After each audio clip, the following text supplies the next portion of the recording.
सध्या आपण गिरगावमध्ये आहोत आणि गिरगावमध्ये विल्सन जिमखान्याचा वाद आणखी पेटताना दिसतोय, कारण विल्सन जिमखाना आता जैन समुदायाला देण्यात आलेला आहे, संघटनेला दिलेला आहे। आपल्यासोबत आम्ही गिरगावकरचे काही लोक आहेत, त्यांनी विरोध केलेला होता। तो जिमखाना कायम विल्सन कॉलेजकडे राहावा किंवा तो आम्हाला द्यावा अशी भूमिका त्यांची होती।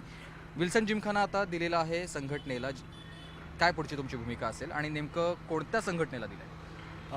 हा जो विल्सन जिमखाना आहे हे जिओ आणि जितो ह्यांना दिलेला आहे आणि जैन जिमखाना म्हणून तिकडे चालू करणार आहे। सर्वप्रथम आहे ना, ह्याचं भाडापावती पण आलेलं आहे, पण आम्ही सांगू इच्छितो की आम्ही हे ग्राउंड जे आहे हे विल्सन जिमखाना आम्ही परत घेतल्याशिवाय आम्ही राहणार नाही। दुसरी गोष्ट, या सरकारांनी, ह्या लाचार सरकारने, या गद्दार सरकारांनी इकडच्या गिरगावातल्या गिरगाव परिसर, काळबादेवी परिसरच्या लहान मुलांवर विल्सन शाळा, विल्सन कॉलेज, या मुलं, हे भविष्य पिढी आहे, ह्यांच्या डोक्यावर पाय ठेवून या जो जिमखाना आहे हे एक व्यावसायिक संघटनेला दिलं आहे।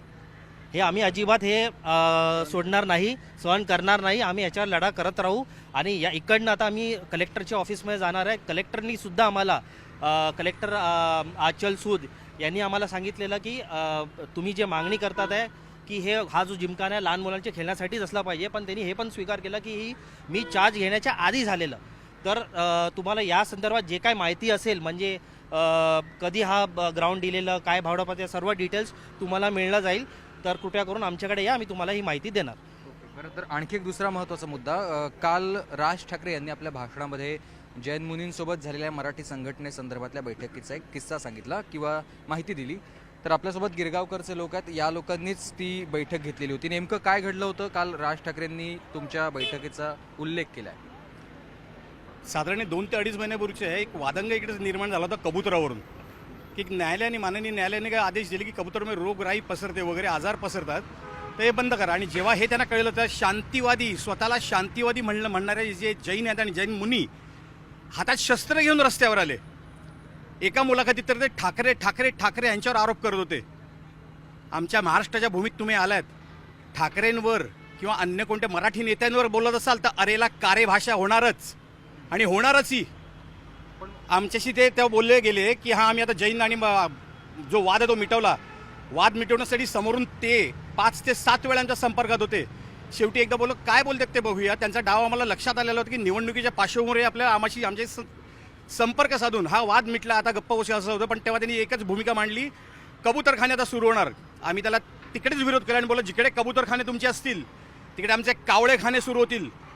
घरात आम्ही जे मच्छी आणलेले, उरलेली मच्छी आहे ती, त्या सगळ्यात सुकी मच्छी तिकडेच खायला लागणार। मग तुमचा अहिंसावादी, मांसाहार नाही करत वगैरे राहिलं तुमच्या घशात, उद्या उठून जर का तुम्ही बोला शौचालय आम्हाला द्या, हे द्या, मैदानावर गिळताय, ससून डॉग गिळताय, काय चाललंय का तुमचं? उद्या वाळकेश्वर जाताना बोलले की नाही आता आमच्या इकडे टक्का वाढलाय, ही चौपाटी आमच्या नावावर करा। अरे काय बापाचा माल आहे की काय?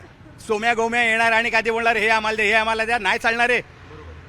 बरोबर आहे, पण आता जिमखाना तर गेलेला आहे, संघटनेला तो मिळालेला आहे, जैन संघटनेला। आणि आता दुसरा मुद्दा, कालचा तुमचा भांडणाचा पण सगळा झाला होता किंवा तिथे तो वाद काही मिटला नाही।